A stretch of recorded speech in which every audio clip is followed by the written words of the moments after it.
हम बचपन से एक बात सुनते आ रहे हैं कि कर्मों का फल मनुष्य को मिलता है। कर्म जैसा करेगा उसको वैसा फल प्राप्त होगी। यह कहावत बहुत ही मशहूर है। गीता में भी लिखा हुआ है कि फल की प्रतीक्षा किए बिना कर्म करते जा और जैसे कर्म करेगा तुम्हें वैसे परिणाम हासिल होगी। लेकिन क्या आप कभी कभी सोचते होंगे या आपको देखने को मिलता होगा कि कभी कभी ऐसा लगता है कि मैं बहुत अच्छा कर्म कर रहा हूँ और कोई बहुत बुरा कर्म कर रहा है, फिर भी उसके साथ अच्छा हो रहा है और मेरे साथ बहुत ही बुरा हो रहा है। वास्तव में ऐसा होता नहीं है। हम सही से इसको जज नहीं कर पाते, इसका निर्णय नहीं निकाल पाते, इसको समझ नहीं पाते। मैं इसी संदर्भ में आपको एक कहानी सुनाता हूँ। एक गांव में दो भाई रहते थे। बड़ा भाई बहुत ही चालाक था, छोटा भाई सीधे साधे था। और बड़ा भाई बहुत ही धूर्त किस्म का भी था। छोटे भाई से जायदाद संपत्ति आदि हड़प लिया था। इसके बावजूद भी इसके परिवार बहुत सुखी चैन से जी रहा था। इसका भरण पोषण अच्छा चल रहा था बनिस्बत में अपने छोटे भाई की तुलना में। जो वह छोटा भाई था उसकी जिंदगी अच्छी नहीं चल पा रही थी। उसके पत्नियां हमेशा बीमार रहा करती थी, बच्चे हमेशा परेशान रहते थे, पढ़ते लिखते नहीं थे। उसकी कोई जीविका की साधन भी अस्थायी रूप से दिखाई नहीं पड़ती थी, जबकि बड़ा भाई का सब कुछ बेहतरीन चलता था। एक दिन वह छोटा भाई बहुत ही निराश था और निराश होकर बैठा था। तत्क्षण उसी समय उसी के दरवाजे पर एक संत आए। संत ने उदास देखकर कुछ तो समझ ही गए कि इसके साथ कोई ऐसी समस्या है जो कि इसे द्वंद्व में डाल रही है। भिक्षा देने के पश्चात संत भिक्षा लिए। इसके बाद वह खुद ही बोल पड़ा कि महाशय, मैं बहुत ही परेशान हूँ। मैं सुना हूँ कि जैसे लोग कर्म करते हैं वैसे उसके परिणाम मिलते हैं, मगर मेरे साथ ऐसा कुछ नहीं है। मैं कोई भी गलती नहीं करता, मैं कोई भी ऐसा कर्म नहीं करता, फिर भी मेरी ज़िंदगी बहुत ही परेशान तंगी के साथ बीत रही है, जिससे मैं बहुत ही परेशान हूँ। कृपा कर कोई उपाय बताएं। जबकि आप यही मेरे भाई हैं, और भी लोग हैं जो कि बहुत बुरे कर्म करते हैं, फिर भी उनकी ज़िंदगी बहुत ही शानदार तरीके से जा रही है। उनका सब कुछ अच्छा चल रहा है।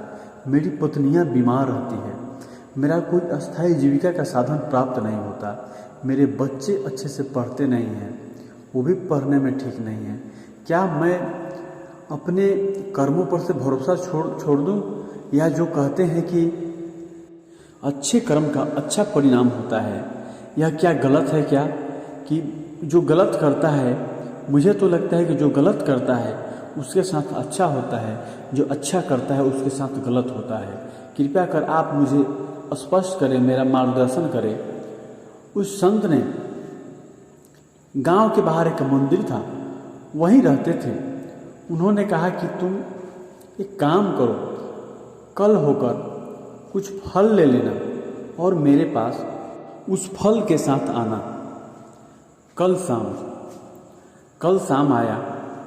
उस व्यक्ति ने कुछ फल लिया और गांव के बाहर जहां वह संत मंदिर पर रहते थे वहां के लिए प्रस्थान किया।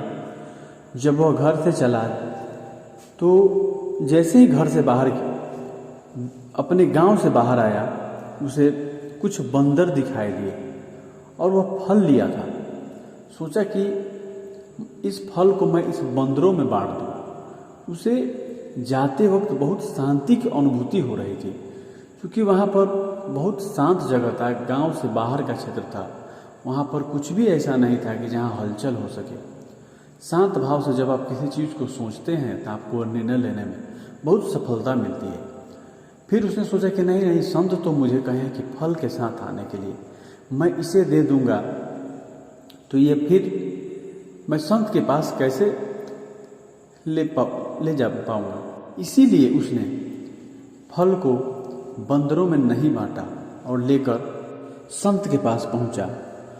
और जैसे पहुंचा, वह संत ने देखते ही कहा कि तुम इस फल को बंदरों में बांटना चाहता था, क्यों न बांट दिया। वह व्यक्ति अवाक रह गया। उसे संत से लगी, उसे अचानक कुछ अजीब लगा कि इस संत को मैंने कुछ बताया नहीं, इन्होंने इस चीज़ को कैसे जाना कि मैं फलों को बंदरों में बांटना चाहता था मगर नहीं बांट सका। उन्होंने पूछा कि गुरुदेव, मैंने तो ऐसा कुछ आपको बताया नहीं, आपको कैसे जानकारी प्राप्त हुई। उन्होंने कहा कि देखो, जो तुम करना चाहते हो या जो कर्म तुम्हें चूमती है जब तुम नहीं कर पाते हो, देखो मुख्य कर्म एक अलग होता है और मुख्य कर्म तक पहुंचने के लिए तुम्हें छोटे छोटे कर्मों की आवश्यकता होती है। छोटे छोटे कर्मों के द्वारा तुम योग्य बनोगे और योग्य जब तुम बनोगे तो तुम्हें बड़ा कर्म अपने खुद चुन लेता है। तो तुम वहाँ पर उन बंदरों को बांटना चाहता था लेकिन तुम नहीं बांट सका क्योंकि तुम्हारे नसीब में ये नहीं लिखा था, यानी ये जो बड़ा कर्म है इसको तुम उसके योग्य नहीं था, यह कर्म तुम्हें नहीं चुना और ये कर्म के लिए मैं योग्य हूँ तो तुम्हारा ही फल है, लेकिन मैं बंदरों में बांटूंगा। तुम समझ पाया या नहीं बताओ। उस व्यक्ति ने कहा कि बिल्कुल, फिर भी लोग कहते हैं कि कर्म करो तो कर्म, ये छोटा कर्म और बड़ा कर्म, मुख्य कर्म और छोटा कर्म क्या होता है। उन्होंने बताया कि बड़ा जो कर्म, मुख्य जो कर्म होती है उसको मनुष्य चुन नहीं सकता है, वह खुद चुनती है। वही मुख्य कर्म खुद चुनेगी, उस रास्ते पर आपको लाएगी। आपको उसके पहले योग्य बनना होता है और योग बनने के लिए आपको छोटे छोटे कर्मों को करना होता है।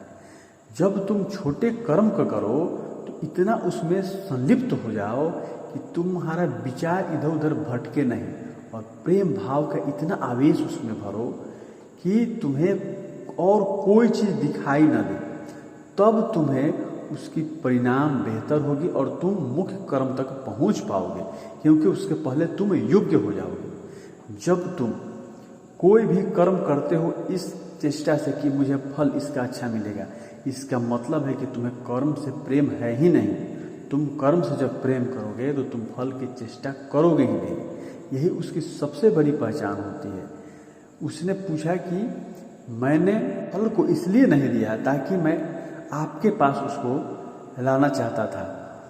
तब संत ने कहा कि मैं समझ रहा हूँ, लेकिन ये तुम नहीं समझ पा रहे हो कि यह कर्म जो मुख्य कर्म है वो मेरे द्वारा लिखा हुआ था, क्योंकि मैं इसके योग्य हूँ।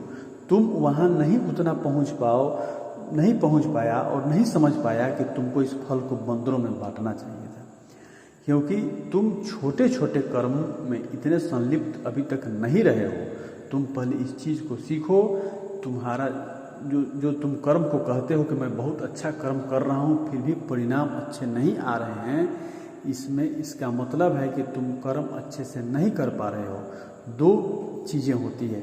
एक चीज़ होती है कि यह कथन गलत है कि कर्म जैसा करते हैं वैसा परिणाम मिलता है, यानी अच्छा करते हैं तो अच्छा परिणाम आएगा, बुरा करेंगे तो बुरा परिणाम आएगा, या यह कथन गलत है, या हमारा कर्म जो है सही से हम इसकी विवेचना नहीं कर पा रहे हैं। तो सही में तुम विवेचना करने में विफल रहे हो। वह वाक्य सत्य है कि जो जैसा करता है वैसा ही उसे मिलता है। कर्म अपने आप को खुद, जैसे गाय की बछड़ा अपनी माँ को हजारों गायों में पहचान लेती है, कृष्ण भी कहते हैं, तो उस तरीका से कर्म, आपका मुख्य कर्म अपने अनुसार योग्य व्यक्ति को खुद ब खुद पहचान लेता है। तुम सोच रहे हो कि मैं अच्छा कर्म कर रहा हूँ फिर भी मेरी पत्नी बीमार है। तुम यहाँ सोचो, हो सकता है कि तुम्हारा कर्म अच्छा है लेकिन पत्नी तुम्हारा अपने खुद के कर्म के कारण बीमार रही हो, अतीत में ऐसा कुछ गलतियाँ की होंगी जिसके कारण वह बीमार रह रही है। तुम उस छोटे कर्मों पर ध्यान नहीं दिया, तुम मुख्य कर्म पर केवल ध्यान दे रहे हो। और मुख्य कर्म जब तक तुम योग्य नहीं बनोगे तब तक तुम्हें मुख्य कर्म का परिणाम आ ही नहीं सकता। मुख्य कर्म तुमको चुनेगा ही नहीं, चुनेगा नहीं तो परिणाम क्या आएगा। इसलिए जीवन में चलने के लिए तुम सबसे पहले अपने छोटे छोटे कर्मों को, जिसमें भाव प्रेम का समावेशन डालो, अपने विचार का शुद्धिकरण का समावेशन डालो और उससे योग्य बनो। और योग्य बनकर तुमको खुद अपना मुख्य कर्म तुमको चुनेगा। तुमने सुना होगा, योग इंसान स्थान को नहीं खोजता, स्थान उसे खोज लेती है। तुमको लगता होगा, तुम हो सकता है कि तुम योग्य होता तो तुम्हारी शादी उस रोगी पत्नी से, लड़की से नहीं होती। तुम यहाँ नहीं सोच पा रहे हो। या तुम्हारी पत्नी हो सकता है कि तुम अच्छे कर्म कर रहे हो, लेकिन वो कोई ऐसा अतीत में गलती की होगी जिससे कारण वो बीमार रह रही है। तो तुम अगर उस योग्य होता तो उससे तुम्हारी कोई मुलाकात ही नहीं होती। इसलिए तुम इस बात को समझो, तुम अपने आप को योग्यता पर ध्यान दो और योग्य बनने के लिए तुम्हें छोटे छोटे कर्मों पर ध्यान देना होगा। बड़ा कर्म तुम्हें खुद स्वयं चुन लेगा, जिससे तुम अपने आप को जो चाहते हो तुम्हें मिलेगा और तुम सफल हो जाओगे।